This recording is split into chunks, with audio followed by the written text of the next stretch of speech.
पहली बार Mansa engineering and technical tiles लेकर आया है precast toilet, precast boundary, interlocking tiles, चिकाल tiles, floor tiles, fabricated steel door एवं विंडो। बदलते जमाने को देखते हुए आधुनिक मैन्युफैक्चरिंग मशीन जिससे हम तैयार कर रहे हैं विभिन्न प्रकार की टाइल्स। आप अपनी फैक्ट्री, घर, आंगन, बरामदा को देना चाहते हैं नया लुक या बना रहे हैं अपने सपनों का घर, तो एक बार जरूर आए। हमारा पता है Mansa engineering and technical tiles, Rampur Modarkati, Araria 0 mile से सिर्फ 3 किलोमीटर की दूरी पर NH 57 से पूरब।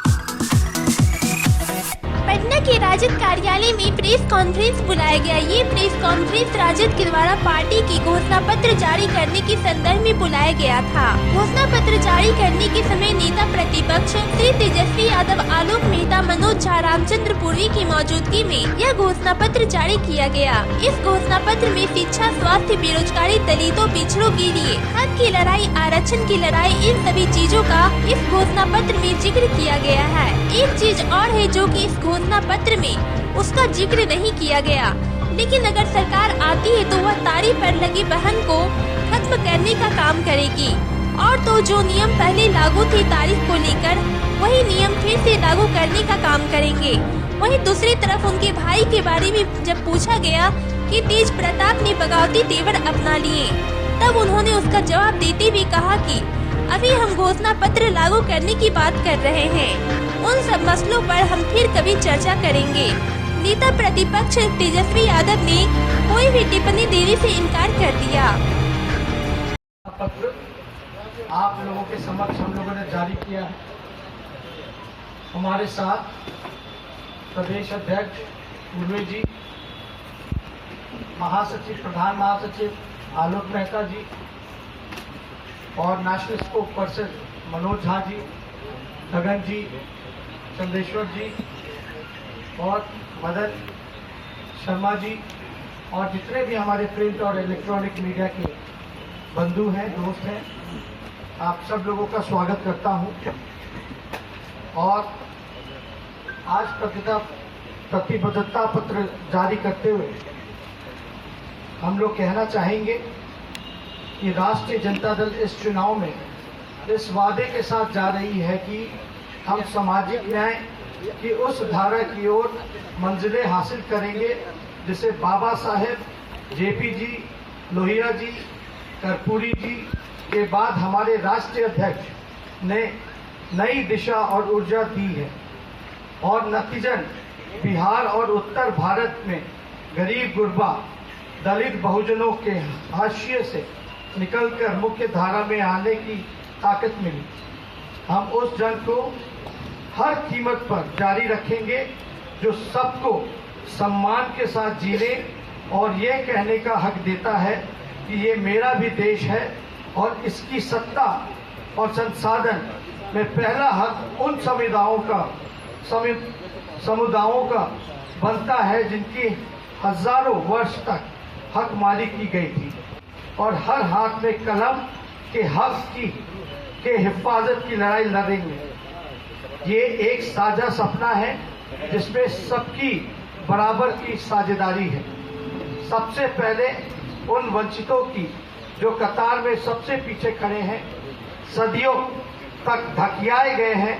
हमारी कोशिश है कि एक ऐसा मुल्क और समाज बने जहां कोई भी व्यक्ति शिक्षा, स्वास्थ्य, रोजगार के अवसरों से वंचित ना हो, वो सम्मानपूर्ण ढंग से अपनी जिंदगी जी सके, उसकी जिंदगी और आवाज दोनों बुलंद रहे।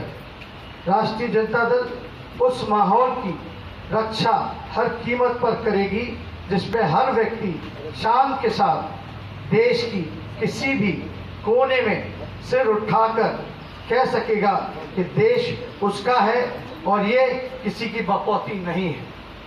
आपके लोगों के खास तौर पर हमारा वायदा है कि अगर आपका साथ रहा और केंद्र की सत्ता में भागीदारी बनी तो हम उस हालात को जरूर बदलकर दिखाएंगे जिसमें रुपए कमाने के लिए बिहार के लोगों को ना घर छोड़ने की मजबूरी होगी, ना ही घर से बाहर मर्जाद छोड़कर रुपया कमाना होगा।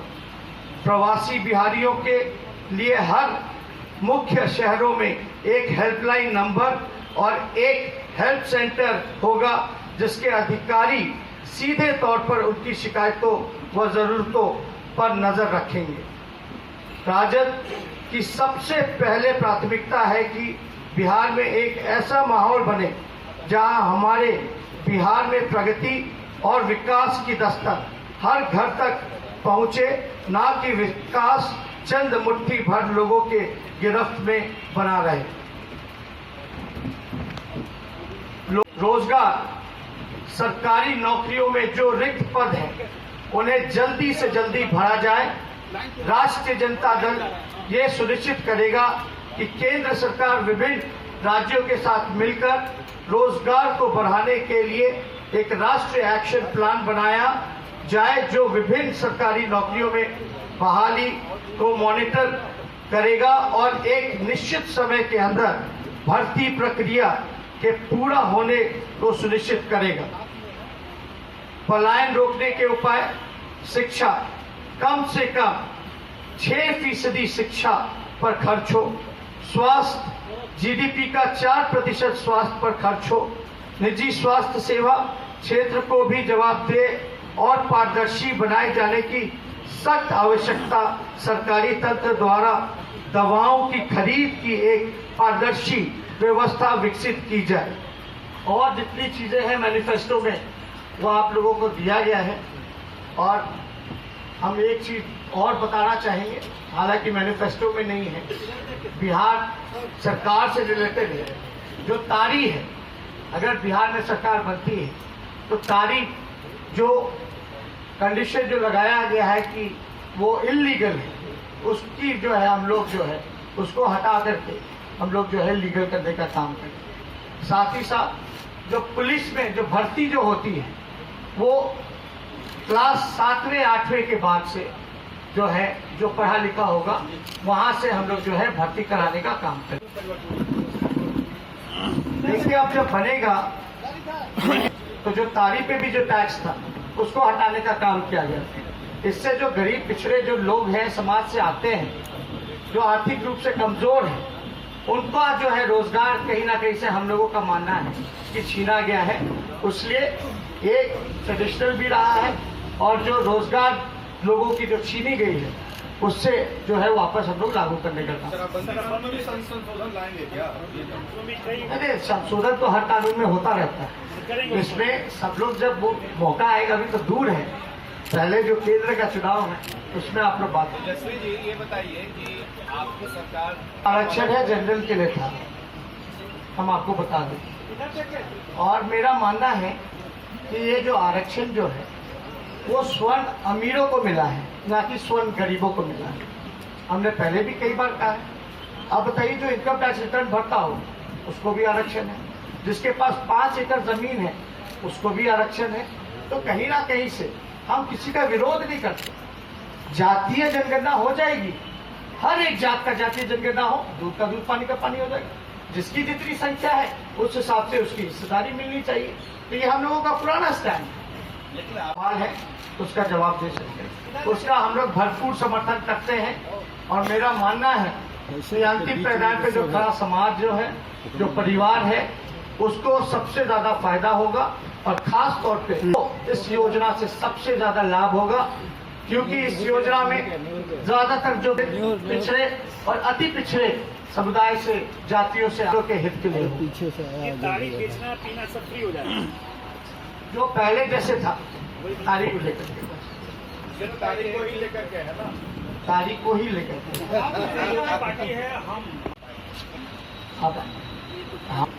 वो कांग्रेस की यूपीए समय में हुई थी, मनमोहन जी के समय में, उसको भी लालू जी ने बढ़ चढ़ करके उसमें जोर आवाज दिया था, तब जा करके हुआ था। तो इसमें भी हम लोग जो है हर जातियों का जनगणना होनी चाहिए। और क्या मामला है नहीं मामला अभी तो आपके पास आया नहीं है वो रिपोर्ट, क्लिक तो करे, आखिर है क्या रिपोर्ट? विश्व का सबसे महंगा सर्वे है वो, इतना अरबों करोड़ों रुपया लगा और वो रिपोर्ट को क्यों दबाया गया? उसमें पता ना चलता कितने दिहाड़ी मजदूर हैं, कितने लोग जो है भूमिहीन हैं, कितने लोग जो है भीख मांग करके गुजारा करने का काम करते हैं। तो ये सारी चीजें हैं उसमें। तो सामने लाने में क्या दिक्कत है? गाड़ी पर जो आप कह रहे हैं आपकी सरकार उस समय साथ 2 मिनट रुक जाएंगे सर। अरे फ्लाइट अच्छा, गाड़ी पर जो है आप सरकार में थे उसे हम लोग आपने समर्थन किया था, आपने आप गाड़ी को लेकर के हमेशा से नीतीश कुमार जी को हम लोगों ने कई बार इस बात का जिक्र हम लोगों ने किया कि तारीख किसी भी कीमत पे नहीं होना चाहिए। एक सवाल ये हम लोगों ऐसे कह रहे कि कोई नया चीज हम लोग लेकर के आए, ये तो हम लोगों का पुराना स्टैंड है सामाजिक न्याय और धर्मनिरपेक्षता को लेकर के। जो हमारा लड़ाई है, ये लड़ाई का जो है हम लोगों ने सारा बात जिक्र किया है कि हम लोग अगर सत्ता में आते हैं तो हम लोग ये चीजों को सुनिश्चित करने का काम करेंगे। इसके लिए हम लोगों की प्रतिबद्धता है। तो ये सारा जो काम, आप बताओ ना, गरीब कौन है? असल में जो समाज के अंतिम प्रधान पे जो खड़ा व्यक्ति है, आप उनको रोजगार की व्यवस्था कराओगे, उसको मुख्य धारा में लाओगे तो ऑटोमेटिक गरीबी दूर होगी। आज देश में प्रॉब्लम वही है ना, गरीबी। तो गरीबी ही को तो दूर करने की बात है इसमें। तो इसको आप सिर्फ जातीय तौर पे ना देखिए। हम तो कह रहे ना, सर्वेक्षण कराइए, पता चल जाएगा कौन है। जो गरीब हो, चाहे स्वर्ण में गरीब हो, चाहे दलित हो, पिछड़े में हो, सबको आप दीजिए। लेकिन वो कम से कम आप सर्वेक्षण तो कराइए ना। वह क्यों भाग रहे हैं? कांग्रेस के घोषणा पत्र से आप सहमत हैं? तो कांग्रेस ने घोषणा पत्र जारी किया है, देखिए हम लोग सहमत हैं, इसमें कहाँ दो रहे हैं। हम लोग का सब सहमति है। हालांकि हमको पर्सनली जो है खुद मौका नहीं मिला, लेकिन पार्टी के जो लोग हैं उन लोगों ने सारी चीजों को रखा है और हमारी जो राय हुई है पार्टी की, जिन्होंने पढ़ा है, सब लोग इससे सहमत हैं। चाहते हैं, ये भी चाहते हैं कि पूंजी जो तय कर दे वही दिशा और दशा हो। हम मीडिया में भी आंतरिक लोकतंत्र आपके पक्ष लाना चाहते हैं। चिट्ठी लिख रहा है कि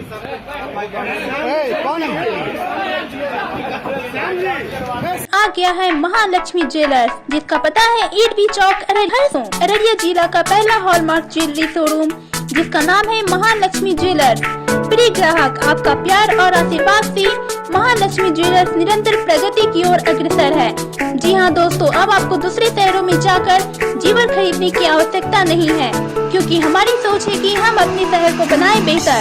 इसलिए हम लाए हैं भारत की सर्वोत्तम brand world class diamond jewellery की मान्यता प्राप्त एकमात्र विक्रेता महालक्ष्मी ज्वेलर्स।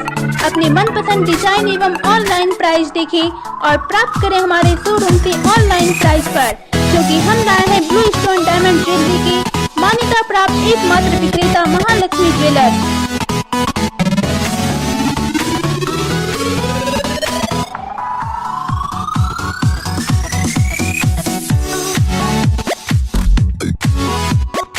अगर आप अपने घर, आंगन, किचन, बरामदा को देना चाहते हैं नया लुक, या बना रहे हैं अपने सपनों का घर, तो एक बार जरूर आएं। आपके शहर में पहली बार फैजान सीमेंट आर्टिकल्स लेकर आया है। Interlocking tile, precast boundary wall और चिकाल टाइल, बदलते जमाने को देखते हुए आधुनिक मैन्युफैक्चरिंग मशीन जिससे तैयार कर रही है विभिन्न प्रकार की टाइल। हमारा पता है Faizan cement article toll tax से 4 किलोमीटर की दूरी पर, फॉरेस्ट रोड, डोरिया, सोनापुर, अररिया।